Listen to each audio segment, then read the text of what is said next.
नमस्कार साथियों, स्वागत है आपका ब्राइट एग्रो क्लासेज के ऑनलाइन प्लेटफॉर्म पर। दोस्तों, हम बात कर रहे हैं हॉर्टिकल्चर की और हॉर्टिकल्चर में आपका जो सेकंड चैप्टर है, यानी कि मुख्य रूप से पहले हमने बात की थी कि हॉर्टिकल्चर क्या है, उसके डेफिनेशन, उसके इम्पोर्टेंस, उसकी ब्रांचेज, उसका स्कोप, सब कुछ देख लिया था। अब हम बात करने वाले हैं botanical and horticulture classification of crops, यानी कि जितनी भी हॉर्टिकल्चर में जो क्रॉप्स हैं उनका मुख्य रूप से हम क्या देखने वाले हैं, क्लासिफिकेशन देखने वाले हैं। ठीक है, पहली बात तो क्लासिफिकेशन का मतलब क्या है। क्लासिफिकेशन का मतलब है अलग अलग बेसिस पे हम जो वेजिटेबल्स है, फ्रूट्स हैं, उनको डिवाइड करेंगे। जैसे फ्रूट के टाइप के आधार पर, क्लाइमेट के आधार पर। ठीक है, इसके अलावा हम क्लासिफिकेशन देखते हैं जो मौसम होता है उसके आधार पर। इसके अलावा हम मुख्य रूप से देखते हैं जो अपने प्लांट्स होते हैं उनके नेचर के आधार पे। ठीक है, सेलिनिटी टॉलरेंस के आधार पे, इन सभी पे हम क्या करते हैं, इनको डिवाइड करते हैं। लेकिन बोटनिकल और हॉर्टिकल्चर क्लासिफिकेशन दो चीजें हैं। ठीक है, एक बार हम ये समझ लेते हैं कि हॉर्टिकल्चर क्लासिफिकेशन का मतलब क्या है। हॉर्टिकल्चर क्लासिफिकेशन और दूसरा है बॉटनिकल क्लासिफिकेशन। Botanical classification. अब देखो, हॉर्टिकल्चर क्लासिफिकेशन का अर्थ है, जैसे बेसिक हम जो क्लासिफिकेशन करते हैं, चाहे वो क्लाइमेट के आधार पे करें, चाहे हम फ्रूट टाइप के आधार पे करें, इनके आधार पे जब हम क्लासिफिकेशन करते हैं तो वो क्या होता है, हॉर्टिकल्चर क्लासिफिकेशन होता है। बोटनिकली हम क्लासिफिकेशन किस प्रकार से करते हैं, जैसे हम उसका जो जीनस है वो लिखते हैं। ठीक है, जीनस लिखा हमने, फैमिली लिखी, उसकी स्पीसीज लिखी। ठीक है, इसके अलावा उसकी वैरायटी लिखी। ये सारी चीजें किस में आती है, ये बॉटनिकल क्लासिफिकेशन में आती है। ठीक है, जीनस लिखना, फैमिली लिखना, स्पीसीज लिखना, वैरायटी लिखना। इसके अलावा जो ऑर्डर है, उनका ऑर्डर कौन सा है वो लिखना। ठीक है, जिम्नोस में, एंजियोस में क्या होते हैं ये लिखना। ये सारी चीजें बताना किस में आता है, मुख्य रूप से बॉटनिकल क्लासिफिकेशन में आता है। तो बॉटनिकल क्लासिफिकेशन में हम मुख्य रूप से तीन चीजों पर फोकस करेंगे, एक तो जीनस पे, एक फैमिली पे और एक स्पीसीज पे। ठीक है, ये चीजें हम साथ के साथ इसी के क्लासिफिकेशन में ही देखते रहेंगे। जब हम हॉर्टिकल्चर क्लासिफिकेशन करेंगे अलग अलग बेसिस पे, उसी के साथ में हम जीनस, फैमिली और स्पीसीज क्लासिफिकेशन भी करते रहेंगे। ठीक है, तो दोनों में क्लियर हो गया होगा आपको कि बॉटनिकल क्लासिफिकेशन का मतलब है फैमिली लिखना, जीनस लिखना, स्पीसीज लिखना, ये बातें बताना है क्या है, एक तरह का बॉटनिकल नेम लिखना और उसकी फैमिली बताना। ये चीजें क्या है, बॉटनिकल क्लासिफिकेशन है। ठीक है, हॉर्टिकल्चर क्लासिफिकेशन के अलग अलग बेसिस होते हैं जिन पर हम अभी बात करने वाले हैं। ठीक है, अलग अलग बेसिस किस प्रकार से है, अलग अलग बेसिस हम देखेंगे अभी। Good evening all, good evening. ठीक है भाई अंकित, गुड इवनिंग। तो हॉर्टिकल्चर बेसिस पे सबसे पहले हम बात करें तो हम बात करेंगे, इंपोर्टेंट क्लासिफिकेशन है क्लाइमेट के आधार पर। किसके आधार पर, अकॉर्डिंग टू क्लाइमेट।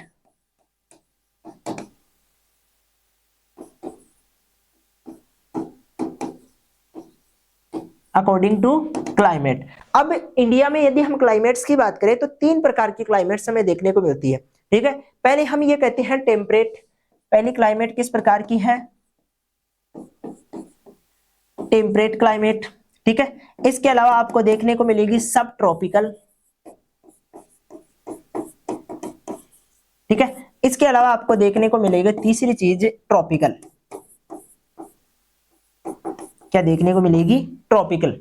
अब देखो, टेम्परेट का मतलब है जहां पे बहुत ज्यादा सर्दी पड़ती है या मान लो बर्फबारी होती है। ठीक है, जहां पर आपको 0 डिग्री सेंटीग्रेड टेम्परेचर देखने को मिलता है या उससे भी नीचे आपको टेम्परेचर जो ज्यादा टाइम तक रहता है। ठीक है, वो चीज देखने को मिलती है। यानी कि ठंडे प्रदेशों वाली जो फसलें हैं, जो फ्रूट्स हैं, वो किस में आएंगे, टेम्परेट क्लाइमेट में आएंगे। जैसे आप एग्जाम्पल के रूप में देख सकते हो एप्पल। क्या, एप्पल इसमें इस वर्ग में आएगा।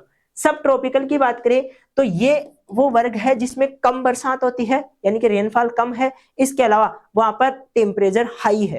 टेम्परेचर कैसा है, हाई है। ये चीज सर्दियों के टाइम पे वहां पर ज्यादा ठंड पड़ती है और गर्मियों के टाइम पे वहां पर ज्यादा गर्मी देखने को मिलती है। यानी कि जो टेम्परेचर फ्लक्चुएशन है, यानी कि टेम्परेचर में जो डिफरेंस है, वो आपको दोनों ऋतुओं में, जो अपनी समर है, इसके अलावा जो बसंत ऋतु है या अपनी जो विंटर है उसमें आपको फर्क देखने को मिलता है बहुत ज्यादा। ठीक है, इस प्रकार की क्रॉप्स जो फसलें होती है, फ्रूट्स होते हैं, उनमें मुख्य रूप से आपको देखने को मिलेगा एक तो डेट पाम, ठीक है, डेट पाम, इसके अलावा आपको देखने को मिलेगा बेर, इसके अलावा और भी बहुत सारे होते हैं, जैसे हम बील की बात करें तो बील भी उसी में आता है। ठीक है, इसके अलावा ट्रॉपिकल की बात करें तो ट्रॉपिकल वह एरिया है जो समुद्र के आसपास का एरिया है, उसमें ना ज्यादा टेम्परेचर में फ्लक्चुएशन देखने को मिलेगा और बरसात भी आपको अच्छी मात्रा में यानी कि ह्यूमिडिटी भी वहां पर ज्यादा देखने को मिलेगी। ठीक है, जैसे कि मैंगो, मैंगो इस ग्रुप में आता है। आगे बात समझ में, तो इस प्रकार की चीजें हैं जो आपको ध्यान में रखना है। ठीक है, ये चीजें हैं टेम्परेट, सब ट्रॉपिकल और ट्रॉपिकल।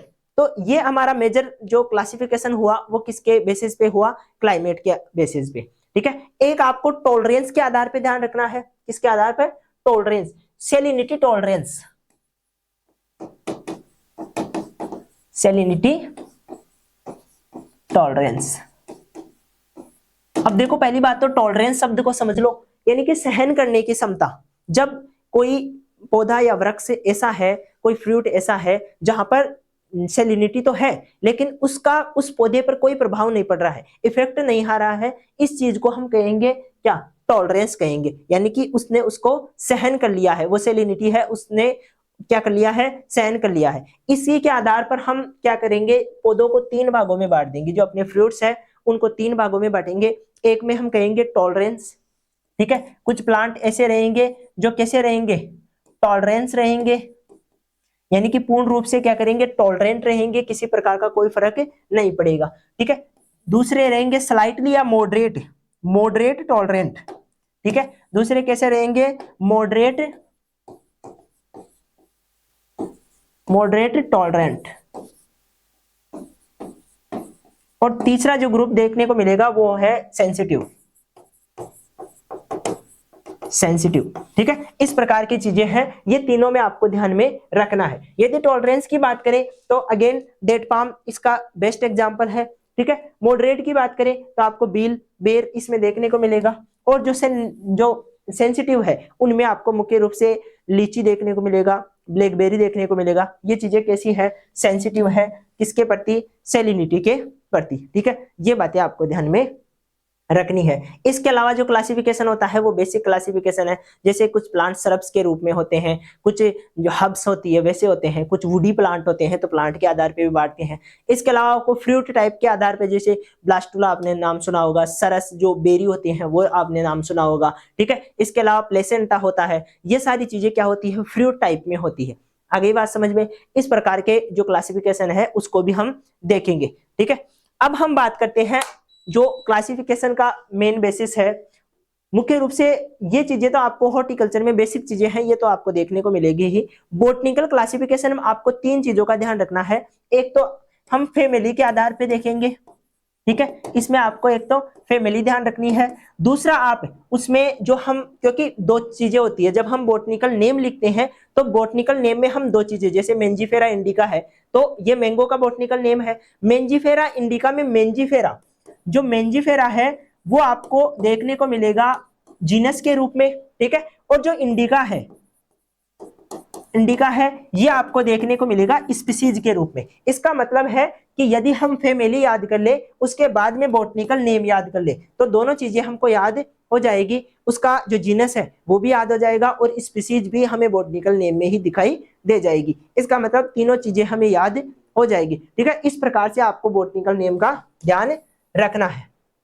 ठीक है, तो अब हम स्टार्ट करते हैं एक एक करके जो क्लासिफिकेशन है उसको देखते हैं, क्योंकि क्लासिफिकेशन के काफी बेसिस है तो उन सब की चर्चा हम पीडीएफ के साथ ही कर लेते हैं। सबसे पहले हम बात करते हैं क्लासिफिकेशन ऑफ फ्रूट्स, क्योंकि 3 चीजें हैं आपके हॉर्टिकल्चर में, एक फ्रूट्स की बात करते हैं, इसके अलावा वेजिटेबल्स की बात करते हैं और तीसरा जो चीज है फ्लावर्स की बात करते हैं। इन सब का हम क्लासिफिकेशन, इसके साथ में कुछ मात्रा में हम स्पाइसेज की भी बात करेंगे, जो मसाले होते हैं उनके भी क्लासिफिकेशन की बात करेंगे। लेकिन सबसे इंपॉर्टेंट हमारे लिए रहेगा फ्रूट्स क्लासिफिकेशन। कौन सा, फ्रूट्स का क्लासिफिकेशन। ठीक है, तो उसको सबसे पहले देखेंगे।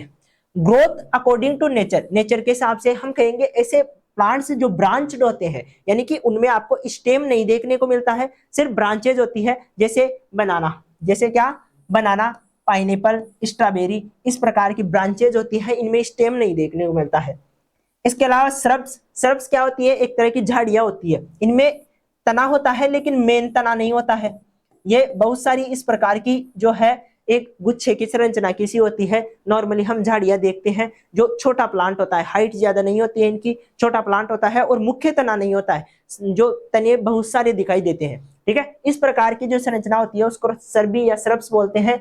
गूसबेरी इसी में आएगा, फालसा इसी में आएगा, पोमेग्रेनेट आसानी से देखा होगा आपने, इस प्रकार जो फ्रूट होते हैं वो आपको दिखाई देंगे। तीसरा जो इंपॉर्टेंट क्लासिफिकेशन है वो है वुडी। वुडी यानी जिनमें मुख्य रूप से आपको लकड़ी देखने को मिलती है, मेन तना होता है और पौधा काफी हाइट तक जाता है। तो मैंगो, डेट, चीकू, इसके अलावा ब्लैकबेरी, गवावा, एप्पल, पीच, पियर, ये सब क्या है, वुडी प्लांट है। ठीक है, किस टाइप के हैं, वुडी प्लांट है। आगे बात करते हैं अकॉर्डिंग टू क्लाइमेट। क्लाइमेट के आधार पे हमने बात कर ही ली है, 3 प्रकार की चीजें होती है, टेम्परेट क्लाइमेट, सब ट्रॉपिकल क्लाइमेट और ट्रॉपिकल क्लाइमेट। टेम्परेट की बात करें तो यहाँ पर आपको क्या देखने को मिलेगा, टेम्परेचर लो देखने को मिलेगा, हायर एल्टीट्यूड देखने को मिलेगा। ठीक है, दूसरी चीज सब ट्रॉपिकल में आपको 2 चीजें देखने को मिलेगी मुख्य रूप से, एक तो अधिक कम रेनफॉल, यानी कि ज्यादा जो है रेनफॉल बहुत कम होती है। इसके अलावा हाई टेम्परेचर, टेम्परेचर आपको किस प्रकार का देखने को मिलेगा, हाई टेम्परेचर। और तीनों सीजन में आपको फ्लक्चुएशन देखने को मिलेगा, बहुत ज्यादा अंतर देखने को मिलेगा किसमें, टेम्परेचर में। ठीक है, ये चीज ध्यान रखनी है। और ट्रॉपिकल क्लाइमेट की बात करें तो ट्रॉपिकल क्लाइमेट में आपको देखने को मिलेगी सारी चीजें, जिस प्रकार से टेम्परेचर भी आपको यहाँ पर मेंटेन देखने को मिलेगा, क्योंकि ये इलाके होते हैं समुद्र के पास वाले इलाके, जो सी होता है, कोस्टल सी एरियाज होते हैं। ठीक है, यहाँ पर आपको जो टेम्परेचर में फ्लक्चुएशन है वो ज्यादा नहीं देखने को मिलेगा और अच्छी मात्रा में रेनफॉल देखने को मिलेगी। ह्यूमिडिटी भी यहाँ पर क्या होती है, ज्यादा होती है। ठीक है, तो ये आपको इसमें ध्यान में रखना है। मैंगो, इसका बनाना, ये सब क्या है, इसके मेन एग्जांपल है।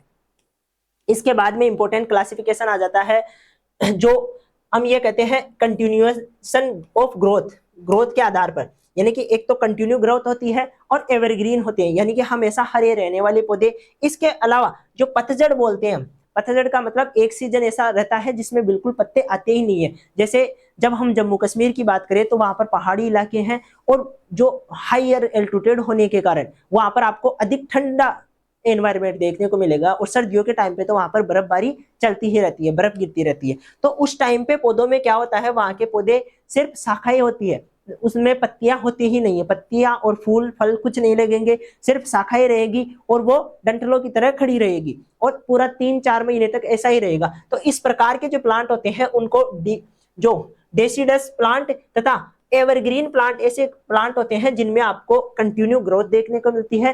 किसी प्रकार का कोई यदि पतझड़ देखने को मिलता है तो बहुत कम मात्रा में 10 से 15 दिन का अंतराल होता है, जिसमें दोबारा से पौधे में क्या आ जाते हैं, जो आपको लीव्स है वो देखने को मिलती है। इसमें एग्जांपल मैंगो, लेमन, लीची, चीकू आते हैं और एप्पल और पियर आपको मुख्य रूप से क्या देखने को मिलेंगे, जो अधिक हायर एल्टीट्यूड पर रहने वाले पौधे देखने को मिलेंगे। इसके बाद में आता है फ्रूट टाइप।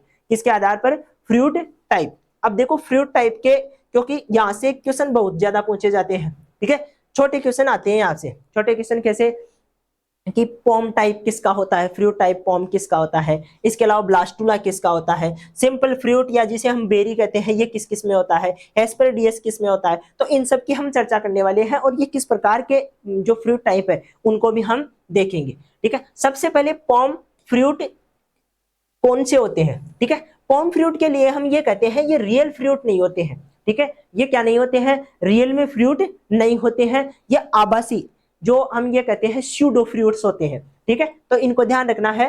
पॉम फ्रूट में एप्पल, पियर, ठीक है, ये मुख्य एग्जांपल है।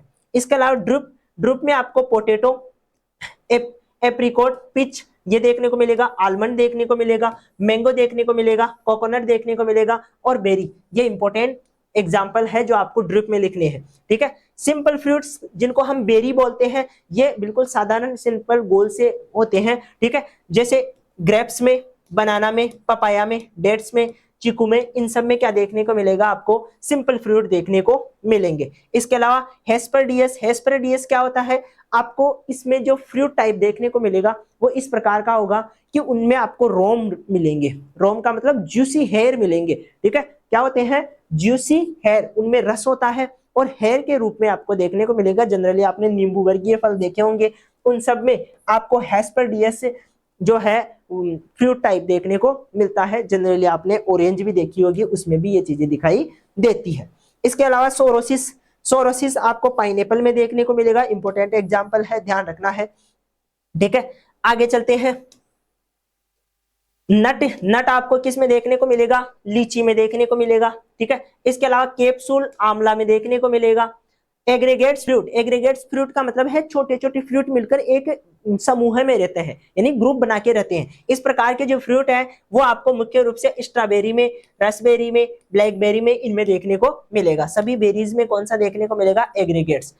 मल्टीपल फ्रूट्स की बात करें तो मलबेरी, पाइनएप्पल, ये क्या होते हैं? मल्टीपल फ्रूट के रूप में भी जाने जाते हैं। इनका भी आपको ध्यान में रखना है। अब ये फ्रूट टाइप के जो है पूरे हो चुके हैं। अब हम बात करते हैं पार्ट ऑफ ईटन, यानी कि किसको हम खाते हैं उसके आधार पर, जिस पार्ट को हम खाते हैं उसके आधार पर बात करते हैं कि क्या होते हैं, ठीक है। पोम फ्रूट को हिंदी में क्या बोलते हैं? कारण पोम फ्रूट मुख्य रूप से आपको हिंदी में पोम ही लिखा हुआ मिलेगा, क्योंकि जब आप इंग्लिश मीडियम की बात करते हो तब, क्योंकि हर चीजों का हिंदी नहीं, जैसे हम ड्रुप की बात करते हैं जिसको हम अस्टूल कहते हैं, लेकिन अधिकतर जो आपकी जो सब्जेक्टिव जो किताबें होती है उनमें आपको विशेष रूप से ड्रुप ही देखने को मिलता है, ठीक है। तो पोम को भी मुख्य रूप से पोम ही बोलते हैं। बाकी और कोई होगा तो मैं कल देखकर आपको बता दूंगा, अभी मुझे भी याद नहीं आ रहा है, ठीक है। तो आगे चलते हैं। Based on part of eaten, ठीक है, किसके आधार पर? पार्ट ऑफ ईटन के आधार पर। अब juicy placenta hair, juicy placenta hair, अभी हमने ऑरेंज की बात की थी। ये क्या है? हम खाते क्या है इसमें? मुख्य रूप से जो ऑरेंज होती है उसमें उसके हेयर होते हैं जिनमें रस होता है, उन्हीं को हम खाते हैं, ठीक है। तो ये खाने वाला भाग कौन सा हो गया? Juicy placenta hair. प्लेसेंटा क्या होता है? ये एक तरह का जो हम ये कहते हैं कि जो एम्ब्रियो होता है उसी का पार्ट होता है। मिडल फ्रूट वॉल या एंडोकार्प, तीन प्रकार की चीजें होती है। आपको जो अंदर वाला भाग है उसको एंडोकार्प, मिडल वाला भाग होता है उसको मीजोकार्प बोलते हैं, ठीक है। इस प्रकार से बाहर वाला जो भाग होता है इसको एक्सोकार्प बोलते हैं। तो जिस फ्रूट में हम अंदर वाला भाग या मिडल वाला भाग खाते हैं उसमें मुख्य रूप से हम वो एंडोपार्ट या मीजोपार्ट बोलते हैं। आगे बात समझ में? तो यहाँ पर आपको एंडोकार्प, इसमें दो चीजें देखने को मिलेगी, मीजोकार्प और एंडोकार्प। जो कि हम बनाना की बात करते हैं, बनाना में हम ऊपर वाला जो छिलका है उसको उतार देते हैं, बाकी अंदर वाली जो चीजें हैं उनमें दोनों ही मीजोपार्ट और एंडोपार्ट दोनों को हम खाते हैं, ठीक है। इसके अलावा आपको देखने को मिलेगा एंडोस्पर्म। ये इसको आपको ध्यान रखना है कोकोनट में। किसमें? कोकोनट में। मुख्य रूप से कोकोनट में ये चीज देखने को मिलती है। इसके अलावा इंडिविजुअल बेरी, पेरिकार्प, ये कस्टर्ड एप्पल में देखने को मिलेगा, फिज में देखने को मिलेगा, थैलेमस आपको गवावा में देखने को मिलेगा, ठीक है, ये एप्पल में देखने को मिलेगा। ये सारी चीजें हैं जो फ्रूट के खाए जाने वाले भाग के आधार पर है। ये सभी चीजें आप एक तरह से, क्योंकि सीड किस में खाते हैं हम? मुख्य रूप से सीड आलमंड में या वॉलनट में हम सीड खाते हैं। जो खाया जाने वाला जो भाग है वो क्या होता है? सीड होता है। तो उसको हम सीड टाइप के रूप में देखते हैं, ठीक है। Based on botanical relationship, botanical relationship का मतलब है कि इनके कोटिलिडन के आधार पर, किसके आधार पर? जो बीज पत्र होता है, कोटिलिडन होता है, उसके आधार पर। एक होता है मोनोकोट और दूसरा होता है डाइकोट। मोनोकोट का मतलब होता है जिनमें बीज पत्र सिर्फ एक ही पाया जाता है, ठीक है। जो आपको फ्रूट देखने को मिलेगा, उसका सीड देखने को मिलेगा, वो कैसा रहेगा? मोनोकोट टाइप का, यानी कि उसमें बीज पत्र को आप अलग नहीं बांट सकते। जो आपका सीड है उसको दो भागों में नहीं बांट सकते, बराबर दो भागों में, ठीक है। इस प्रकार की चीजें आपको बनाना में, पाइनएप्पल में देखने को मिलेगी, ठीक है। डाइकोट में आपको बहुत सारी फैमिलीज देखने को मिलेगी, ठीक है। ये यहाँ पर क्या दे रखा है? फैमिलीज दे रखी है, और आगे क्या दे रखा है? एग्जाम्पल। तो ये जितनी भी फैमिलीज है, चाहे आप एनाकार्डियेसी देख लो, ठीक है, इसके अलावा यूफोरबिएसी देख लो, रूटेसी देख लो, ठीक है, ये सब किस में आएगी? ये सब डाइकोट्स में आती है, जिनके बीजों को हम दो बराबर भागों में बांट सकते हैं, ये चीज भी आपको ध्यान में रखनी है। ठीक है, अब एक और इंपॉर्टेंट क्लासिफिकेशन आता है और ये इंपॉर्टेंट क्लासिफिकेशन है अपना सेलिनिटी टॉलरेंस का। टॉलरेंस के बारे में मैंने बताया था आपको, टॉलरेंस का मतलब है कि प्लांट्स पर उसका इफेक्ट कम होता है, जो सेलिनिटी है उसका इफेक्ट आपको क्या देखने को मिलेगा, कम देखने को मिलेगा, उसी को हम यानी कि पौधा उसको सहन कर जाता है, उस चीज को हम टॉलरेंस बोलते हैं। तो कुछ प्लांट होंगे जो टॉलरेंट होंगे यानी कि सहन कर जाएंगे, और कुछ प्लांट होंगे जो मॉडरेट टॉलरेंट यानी कि उनपे थोड़ा बहुत फर्क दिखाई देगा लेकिन ज्यादा प्रभावित नहीं होंगे, और कुछ होंगे सेंसिटिव। सेंसिटिव का मतलब इनको तो आप उगा ही नहीं सकते, जो सेलिनिटी वाला एरिया है वहां पर आप इनको उगा ही नहीं सकते। ठीक है, तो इनमें जो टॉलरेंट है इनमें मुख्य रूप से डेट, बेरी, पोमेग्रेनेट, फालसा, ये आंवला, ये चीजें हम देखते भी है आसपास में। यदि हम राजस्थान का, आप राजस्थान के हो तो आसपास में ये सारी चीजें आपको दिखाई भी देगी, क्योंकि ये क्या है, टॉलरेंट है, इसलिए राजस्थान की क्लाइमेट में आराम से उगते हैं। इसके अलावा मॉडरेट की बात करें तो फिज, ऑरेंज, लेमन, मैंगो, ग्रेप्स, ये भी आपको अधिकतर राजस्थान में देखने को मिलेंगे। और सेंसिटिव की बात करें तो ये आपको राजस्थान में नहीं देखने को मिलेंगे। Pitch, apricot, avocado, almond, plum, ये सारे किस में आते हैं, ये सेंसिटिव में आते हैं, और ये राजस्थान वाले इलाकों में कम ही देखने को मिलेंगे। कहीं कहीं पे आपको देखने को मिल जाए तो वो एक अलग बात है। ठीक है, यदि राइपनिंग के आधार पर बात करें, हम जो राइपनिंग के आधार पर बात करें तो ये भी एक इंपॉर्टेंट क्लासिफिकेशन है, जिसमें मुख्य रूप से हम दो फुल जो फ्रूट्स हैं उनको दो भागों में बांटते हैं, एक क्लाइमेट्रिक और दूसरा होता है नॉन क्लाइमेट्रिक। क्लाइमेट्रिक फ्रूट्स वो होते हैं जिनको तोड़ने के बाद में, साधारण भाषा में यदि हम देखें तो तोड़ने के बाद में ये क्या हो जाते हैं, पक जाते हैं। तोड़ने के बाद में क्या होते हैं, पक जाते हैं, ये चीज देखने को मिलते हैं। हाँ, और सब्जेक्ट की क्लास कब होगी? होगी, और कोई भी होगी, सबकी क्लासेज होगी, कोई दिक्कत वाली बात नहीं है। ठीक है, अभी जो पढ़ा रहे हैं उस पर ध्यान रखो, आगे जो सारी क्लासेज आपको सभी, क्योंकि हमारा काम ही है भाई कोर्स करवाना और आपको सारे सब्जेक्ट अवेलेबल करवाना। ठीक है, तो टाइम के साथ सारी चीजें मिल जाएगी आपको, अभी जो पढ़ा रहे हैं उन पे फोकस किया जाना चाहिए। ठीक है, क्लाइमेट्रिक फल की बात करें तो ऐसे फल जो तोड़ने के बाद में पक जाते हैं, यानी कि यदि हम उनको कच्ची अवस्था में भी तोड़ ले तो जब हम ट्रांसपोर्ट का काम करते हैं या वो कहीं पे पड़े भी हैं तो वो पकते रहते हैं। ठीक है, इस प्रकार के जो फ्रूट होते हैं इनको हम क्लाइमेट्रिक फल बोलते हैं। और इनकी एक खास बात ये भी है कि राइपनिंग के टाइम पे इनकी रेस्पायरेशन रेट हाई हो जाती है, यानी कि रेस्पायरेशन रेट क्या हो जाती है, बढ़ जाती है, ये चीज देखने को मिलती है। नॉन क्लाइमेट्रिक की बात करें तो नॉन क्लाइमेट्रिक में आपको देखने को मिलेगा कि इनकी रेस्पायरेशन जो रेट है वो राइपनिंग के टाइम पे क्या हो जाती है, कम हो जाती है। राइपनिंग के टाइम पे क्या हो जाएगी, रेस्पायरेशन रेट कम हो जाएगी, ये चीज देखने को मिलेगी। ठीक है, इसमें मुख्य रूप से लीची, लेमन, लेमन को हम तोड़ने के बाद में चाहे वो हरा हरा तोड़ ले उसको तो वो हरा ही रह जाता है, लेकिन वो पीला नहीं होता है। इसका मतलब वो तोड़ने के बाद में नहीं पकता है, उसकी जो रेस्पायरेशन रेट है वो क्या रहती है, कम रहती है। ठीक है, आगे बात समझ में? हाँ, तो ये चीजें हैं, ऑरेंज, ग्रेप्स, पोमेग्रेनेट और पाइनएप्पल। ठीक है, तो ये चीजें आपको ध्यान में रखनी है। बेस्ड ऑन वाटर डिमांड, पानी की डिमांड के आधार पर, यानी कि कुछ पौधे ऐसे होंगे जिनको अधिक मात्रा में पानी की जरूरत होगी, और कुछ पौधे ऐसे होंगे जिनको यदि हम कम पानी भी पिलाते हैं, यानी कि इरिगेशन कम भी करते हैं, तो भी वो क्या हो जाते हैं, आराम से जीवित रहते हैं, सर्वाइवल कर जाते हैं। तो ये चीज देखने को मिलती है। तो इसके आधार पर यदि बात करें तो हाइड्रोफाइट्स है, इसका मतलब है कि ये क्या रहेंगे, जल में उगने वाले, या मुख्य रूप से इनको ज्यादा पानी की जरूरत होगी। तो इस प्रकार के जो प्लांट होते हैं वो मुख्य रूप से सबमर्ज कंडीशन में देखने को मिलते हैं, जैसे कि बनाना, इनको अधिक पानी की जरूरत होती है। आप जो खेत में है वो पानी भर के रखोगे, जैसे चावल के जो राइस होता है उसमें उसके खेत में पानी को भर के रखते हैं, सबमर्ज कंडीशन होती है वो, उस प्रकार की कंडीशन आप केले में भी रख सकते हो। इसके अलावा मीजोफाइट्स, यानी कि इनको पानी क्या होता है, कम चाहिए। ठीक है, मॉडरेट पानी चाहिए, बीच वाला पानी चाहिए। इसके अलावा जो जेनोफाइट्स होते हैं ये आपको देखने को मिलेंगे बहुत ही कम, जो डेजर्ट इलाके हैं वहां के जो प्लांट्स हैं वो किस में आएंगे, जेनोफाइट्स में आएंगे। जैसे कि मुख्य रूप से आपको जो डेट पाम है वो देखने को मिलेगा। क्या देखने को मिलेगा, एग्जाम्पल के रूप में जो अपना खजूर होता है वो क्या होता है, एक रेगिस्तानी पौधा है और उसको पानी की बहुत कम आवश्यकता होती है। ठीक है, इसके अलावा बेस्ड ऑन लाइट रिक्वायरमेंट, किसके आधार पे, लाइट रिक्वायरमेंट के आधार पे।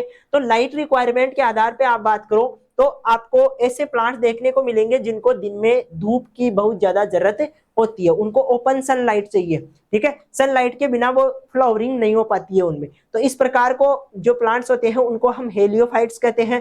तथा जो शेड वाले होते हैं, जिनको शेड की आवश्यकता यानी कि ठंडी जो अपने क्या बोलते हैं उसको छाया की आवश्यकता होती है, उस प्रकार के जो फ्रूट्स होते हैं इनको हम कहते हैं शेड रिक्वायरिंग, ठीक है, या इनको सियोफाइट्स भी हम कहते हैं, ठीक है। ये बात भी आपको ध्यान में रखनी है। हाँ, मैथ की क्लास जल्दी ही स्टार्ट हो जाएंगी, कमलेश जी सर आपकी क्लास लेंगे, बहुत जल्दी मैथ की क्लास आपकी स्टार्ट हो जाएगी, कोई दिक्कत वाली बात नहीं है, ठीक है। Based on photo periodic requirement, photo periodic requirement का मतलब है फ्लावरिंग के लिए जितना, फ्लावरिंग के लिए कितना हमें वो चाहिए, क्या बोलते हैं उसको, लाइट, यानी कि लाइट की जो रिक्वायरमेंट है उसके आधार पर। शॉर्ट डे प्लांट, या आपने जनरली जो हम क्रॉप्स उगाते हैं उनमें भी हम पढ़ते हैं, शॉर्ट डे प्लांट ऐसे प्लांट होते हैं जिनको 12 घंटे से कम प्रकाश की आवश्यकता होती है फ्लावरिंग के लिए, ठीक है। लॉन्ग डे प्लांट ऐसे प्लांट होते हैं जिनको 12 घंटे से ज्यादा जरूरत होती है किसकी, जो लाइट है उसकी, फ्लावरिंग के लिए। और डे न्यूट्रल प्लांट ऐसे प्लांट होते हैं जिन पर कोई फर्क नहीं पड़ता है किसका, फ्लावरिंग पर जो लाइट है उसका कोई फर्क नहीं पड़ता है, उस प्रकार के जो प्लांट्स होते हैं उनको हम डे न्यूट्रल प्लांट कहते हैं, ठीक है। तो ये चीज भी आपको ध्यान में रखनी है। अब आ गया क्लासिफिकेशन ऑफ वेजिटेबल। जिस प्रकार से हम क्लासिफिकेशन हमने जो फ्रूट्स हैं उनका क्लासिफिकेशन किया है, उसी प्रकार से जो अलग अलग बेसिस है उनके आधार पर हम वेजिटेबल्स का क्लासिफिकेशन करेंगे। तो अब इनको हम थोड़ा फास्टली देखेंगे क्योंकि हमने फ्रूट्स का क्लासिफिकेशन कर लिया है, तो वही चीजें आपको वेजिटेबल्स में देखने को मिलेगी, बस एग्जाम्पल चेंज हो जाएंगे। क्या हो जाएंगे, एग्जाम्पल चेंज होंगे, बाकी कॉमन चीजें हैं सारी की सारी। बेस्ड ऑन बोटनिकल रिलेशंस, इसके आधार पर बात करें तो आपको मोनोकोट देखने को मिलेगा जो कि एलियेसी में आता है, ठीक है। ये एक तरह का आपको मुख्य रूप से हम ये कह सकते हैं कि ये बोटनिकल क्लासिफिकेशन भी है। क्या है, बोटनिकल क्लासिफिकेशन भी आपको देखने को मिलेगा। जैसे फैमिली एलियेसी है, ठीक है, इसमें एलियम सेपा यानी कि ऑनियन की बात हो रही है, तो एलियम इसमें क्या हो गया, जीनस हो गया, सेपा इसमें क्या हो गया, आपको स्पीसीज देखने को मिल रही है। तो ये एक तरह का बॉटनिकल क्लासिफिकेशन भी है। सारी चीजें दी हुई है इसमें, आप आराम से देख सकते हो। डाइकोट में कौन कौन से एग्जाम्पल आएंगे, बेटा वल्गेरिस आएगा, ठीक है। इसके अलावा और फैमिली, जो सभी फैमिली को, चाहे वो कुर्सी फेरी हो, सभी प्रकार की जो फैमिलीज है वो इसमें देखने को मिलेगी। ये क्लासिफिकेशन आप एक बार नजर से निकाल लेना क्योंकि सारी चीजें आपके पढ़ने लायक है, ठीक है। एग्जाम्पल दिए हुए हैं, वेजिटेबल्स के एग्जाम्पल हैं और उनकी फैमिलीज हैं, उनका जो हम कहते हैं भाई बोटनिकल नेम है वो दे रखा है बेस्ड ऑन टेम्परेचर टॉलरेंस के आधार पर। अब देखो, क्योंकि फ्रूट्स को हम सीजन के आधार पर नहीं उगाते हैं, उनको हम क्लाइमेट के आधार पे उगाते हैं। फ्रूट्स को किस आधार पे उगाते हैं, क्लाइमेट के बेसिस पे उगाते हैं। लेकिन वेजिटेबल्स को हम, हाँ, रूरल सोशियोलॉजी की भी क्लास होगी, सभी की क्लास होगी भाई, जिसने भी कोर्स लिया है। तो आपको कोर्स इसलिए ही प्रोवाइड करवाया जा रहा है क्योंकि सभी की हमारे पास जो सुविधा है क्लास लेने की वो है, इसलिए आपको कोर्स दिया गया है। ऐसा नहीं है कि 4 सब्जेक्ट की हम क्लास देंगे बाकी की नहीं देंगे, मैथ की भी मिलेगी, रूरल सोशियोलॉजी की भी मिलेगी। इसके अलावा जो आपका जो ऐड किया गया है, एक न्यू जो सब्जेक्ट है उसकी भी आपको क्लास देखने को मिलेगी। बाकी जो जनरल सब्जेक्ट है, हॉर्टी हुआ, एग्रोनॉमी हुआ, सोइल साइंस हुआ, इन सब की क्लासेज भी देखने को मिलेगी, बस उसमें थोड़ा सा टाइम लगेगा। अभी आपको जो चीजें कंसंट्रेट करने वाली है वो यहाँ पे कंसंट्रेट करने वाली है, तो यहाँ पे ध्यान दो आप, ठीक है। अब देखो, क्योंकि फ्रूट्स हैं उनको हम किस आधार पे उगाते हैं, उनको हम क्लाइमेट की रिक्वायरमेंट के आधार पे उगाते हैं, ठीक है। यहाँ पर हम सीजन के हिसाब से चलते हैं क्योंकि फसलें क्या जो वेजिटेबल्स होती है वो एक सीजन में कंप्लीट हो जाती है, तो इनको हम सीजन के आधार पे क्लासीफाई करेंगे, ये चीज अलग है। तो ध्यान रखने वाली बात है, सीजन के आधार पर कूल सीजन वाली यानी कि जो ठंडे जो अपना शीत ऋतु आती है उसमें उगने वाली, इसमें मुख्य रूप से आपको देखने को मिलेंगे जैसे रेडिश हो गया, कैरेट हो गया, ठीक है, पोटैटो हो गया, ये किस में आएगा, ये सारी इसी में आती है, आपको इसमें ध्यान में रखना है। इसके अलावा दूसरी क्लाइमेट की यदि हम बात करें तो वार्म सीजन क्लाइमेट, तो वार्म सीजन में जो टेम्परेचर है वो ज्यादा देखने को मिलेगा और वेजिटेबल्स का जो एग्जाम्पल है वो भी आपको क्या होगा, अलग देखने को मिलेगा। जैसे कि मुख्य रूप से आपको काउपी देखने को मिलता है, बीन्स देखने को मिलते हैं, कुकुम्बर देखने को मिलता है, लेडी फिंगर, ब्रिंजल, ये सब किस में आते हैं, वार्म सीजन की वेजिटेबल्स में, यानी कि जो गर्म ऋतु होती है उसमें देखने को मिलती है, ठीक है। इन चीजों का भी आप ध्यान रखोगे। आगे बात करते हैं सोइल एसिडिटी के आधार पे। किसके आधार पे? सोइल एसिडिटी के आधार पे। तो इसमें यदि पीएच मान 7 से कम है और एसिडिक क्लाइमेट में कोई चीज हो रही है, एसिडिक क्लाइमेट में